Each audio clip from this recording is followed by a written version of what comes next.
আসসালামু আলাইকুম প্রিয় বন্ধুরা, তোমরা সবাই কেমন আছো? আশা করি সবাই ভালো আছো।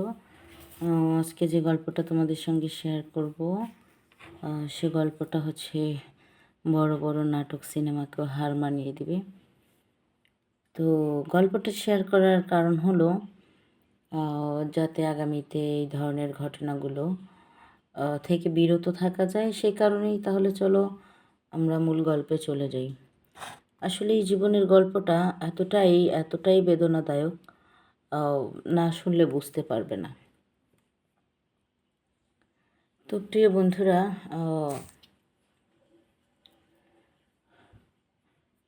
নীলা তার দাদা বাড়িতে থাকতো। নীলার বাবা মা হচ্ছে যে প্রেম করে বিয়ে করেছিল। প্রেম করে বিয়ে করার পর নীলার দাদা দাদি কেউই মেনে নেননি, কারণ নীলার বাবা হচ্ছে খুব বড় ঘরের ছিল, আর হচ্ছে নীলার মা ছিল খুব দরিদ্র ঘরের মেয়ে। তো এই বিষয়টা ওনারা মেনে নিতে পারেন নাই। মেনে না নেওয়ার কারণে তারা হচ্ছে বিয়ের পরপরই আলাদা থাকতে শুরু করেন। তো তাদের ১.৫ বছর দাম্পত্য জীবনে লিমার দুনিয়াতে আসে। তো লিমার মার যেদিন ডেলিভারি ছিল সেদিন হচ্ছে লিমা বাবা অফিস থেকে আসার সময় গাড়িতে অ্যাক্সিডেন্ট করে মারা যায়। তো লিমার ডেলিভারির সময় হচ্ছে ওর মা মারা যায়। যতই ছেলেকে বাড়িতে উঠতে না দেখ, পরিচয় না দেখ, মোটামুটি খবর তো বসে থাকে না। তার দাদা দাদি জানার পর তুরান্ত তারা হাসপাতালে গেল। এদিকে ছেলের লাশও চলে এসেছে বাড়িতে। এ অবস্থায় লিমাকেই পাওয়া গেল শুধু জীবিত। পরে ডাক্তাররা লিমাকে তাদের দাদা দাদির হাতে হস্তান্তর করলো এবং লাশসহ বুঝিয়ে দিলেন। একই দিনে স্বামী স্ত্রী দুইজনাকেই দাফন কাফনের শেষ করা হলো। এখন লিমা তো খুবই ছোট, মাত্র তার জন্ম হয়েছে, একদিনের বাচ্চা। ডাক্তারের পরামর্শ অনুযায়ী তার দাদি তাকে তোলা খাবার খাওয়িয়ে খাওয়িয়ে বড় করেন। ৫ বছর বয়স হয়ে গেল, স্কুলেও ভর্তি করিয়ে দিল। দেওয়ার পর দাদির অনেক ভালোবাসায়, অনেক যত্নে লিমা এখন ক্লাস 8-এ পড়ে। 8-এ পড়া অবস্থায় লিমার দাদি খুবই গুরুতর অসুস্থ হয়ে পড়ে।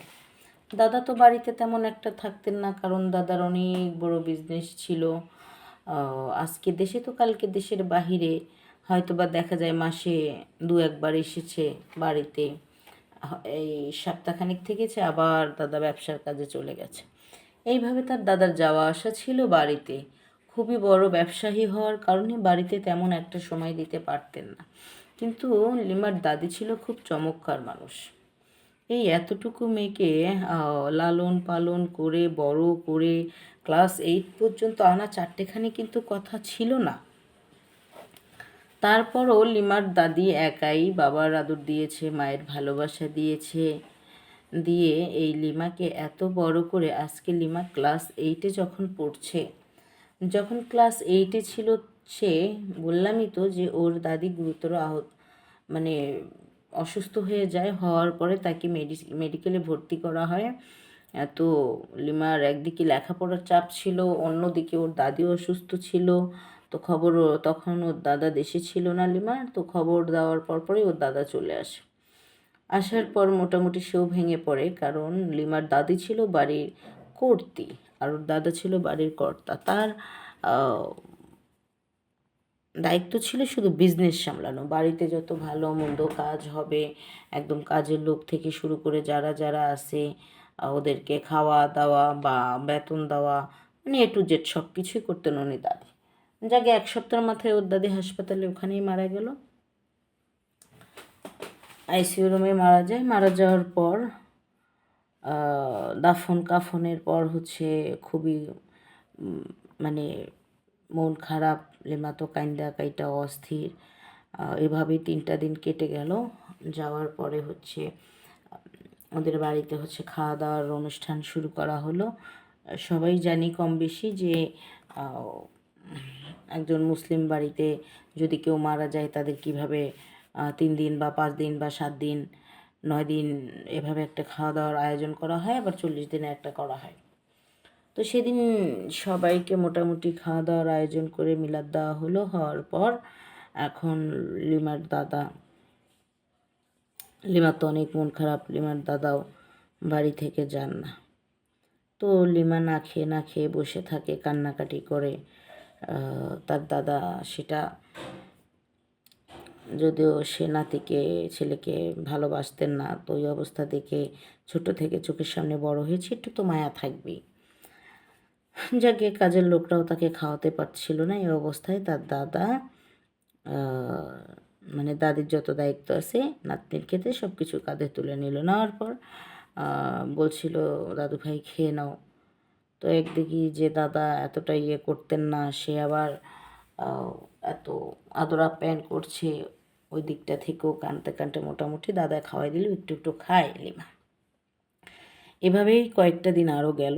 যেতে যেতে যেতে যেতে জাকুরা একটা প্রকার স্বাভাবিক অবস্থায় আসলো। আসার পর লিমার যত প্রকার খেয়াল রাখার ওর দাদাই রাখছে। আর রাখতে রাখতে একদিন লিমা আর লিমার দাদা মানে ওরা খাওয়া দাওয়া করে গল্প করতে করতে করতে করতে একই বিছানায় শুয়ে পড়ে। ছোট মানুষ ছিল, ও গভীর ঘুমে আচ্ছন্ন ছিল। অন্যদিকে ওর দাদা ঘুম ভেঙে যায়, সে ওয়াশরুমেও যায় আসার পর দেখে যে তার নাতনি দেখতে দেখতে অনেক বড় হয়ে গেছে। তো বিষয়টা তার কাছে অনেকটাই ভালো লেগে যায়। অমনি তার দাদা কোনো কিছুই না ভেবে, পুরুষ মানুষ উত্তেজিত ছিল, কোনো কিছু না ভেবে তার ওই নাতনিকে মনে করো ইচ্ছে মতো, লিমাকে ইচ্ছে মতো ভোগ করে। তার দেহটাকে এমনি ছিল কচি দেহ, তার উপরে সব কিছুই তো নতুন নতুন, যেমন ছোট ছোট স্ট্রবেরি দেখতে অনেক সুন্দর, খেতেও বেশ ভারী মজা। হ্যাঁ, এক একটা মুখের মধ্যে দিলেই মনে করো মুখটা রসে ভরে যাবে। তো যাক, খুব সুন্দর করে তাকে ভোগ করলো। করার পর যখন মেন পয়েন্টে যাবে, তখন তো ছোট মানুষ, যেহেতু বিয়ে শাদী হয়নি, তো একটা ব্যথা স্যাথার ব্যাপার স্যাপার আছে, এটা আমরা সকলেই জানি। তো ওখানে যাওয়ার পর যে লিমা অটোমেটিক উফ এই ধরনের একটু মানে, তখন মুখটা হাত দিয়ে চেপে ধরলো, ধরে বলে চুপ, ব্যথা পাবি না, হয়তো প্রথম প্রথম একটু পাবি, তারপরে দেখবি তোর অনেক ভালো লাগবে, তুই অনেক মজা পাবি। এভাবে বলার পর তার দাদা সে প্রতিদিনই কন্টিনিউ লিমার সাথে এটা করতো। একদিকে খুশি ছিল লিমা, দাদা অনেক ভালোবাসতো, আদর করতো। অন্যদিকে প্রতিদিনই ক্ষুধার্ত শকুনের মতো লাফিয়ে পড়তো তার দাদা তার উপরে। একটা সময় মনে করো আস্তে আস্তে সম্পর্কটা কন্টিনিউ করতে করতে করতে করতে লিমা পুরো ফ্রি হয়ে গেছে। তো এভাবেই যতদিন পর্যন্ত মাস্টার্স না কমপ্লিট হয়েছে ততদিন পর্যন্তই লিমার সাথে এই সম্পর্কটা কন্টিনিউ হয়েছে তার দাদার সঙ্গে। তো লিমা দিন দিন যত বড় হয় বিষয়টা বুঝতে পারে, লিমার কাছেও মানে বিষয়টা খুব খারাপ লাগে, কিন্তু লিমা নিরুপায় ছিল, কিছু করার ছিল না, যার কারণে প্রতিদিনই তার দাদার সাথে তাকে শুতে হতো। তো এগুলো করতে করতে করতে করতে লিমার মাস্টার্স কমপ্লিট হয়ে গেল, চাকরি নিয়ে নিল। তারপরে লিমা ওদের কলেজের একটা ছেলেকে বিয়ে করে এখন বিয়ে শাদি করে সংসার করছে ছেলেদের সাথে। ওর দাদা অসুস্থ অবস্থায় পঙ্গু হয়ে পড়ে আছে। শুনেছি যে লিমা নাকি ওর দাদাকেও আর দেখতে যায়নি, কারণ লিমার সময়টা তখন ভালো খারাপ যেটাই কাটুক, লিমার ভিতরে একটা আক্ষেপ ছিল, সেটা যে তার তো উচিত ছিল আমাকে রক্ষা করা, কিন্তু সেটা আমাকে না করে সে আমাকে কী করছে, ভক্ষণ করছে। তো সুতরাং যখন রক্ষকই ভক্ষক হয়ে যায়, তখন আর সে মরে গেলেও পিছু ফিরে তাকাতে হয় না। এটাই ছিল তার বক্তব্য। আর তোমাদের সঙ্গে এটা শেয়ার করার কারণ একটাই, আসলে রক্ষক যদি ভক্ষক হয়ে যায় তাহলে মেয়েদের নিরাপত্তা কোথায়? আমরা জানি এখান থেকে সবাইকে নিরাপত্তা নিশ্চিত করতে পারি, সেই দিকটা ভেবে চিন্তে বিবেচনায় আনা আমাদের সবারই দরকার, এই জন্যই শেয়ার করা। তো সবাই ভালো থেকো। আজকে এই পর্যন্ত। আল্লাহ হাফেজ। আসসালামু আলাইকুম।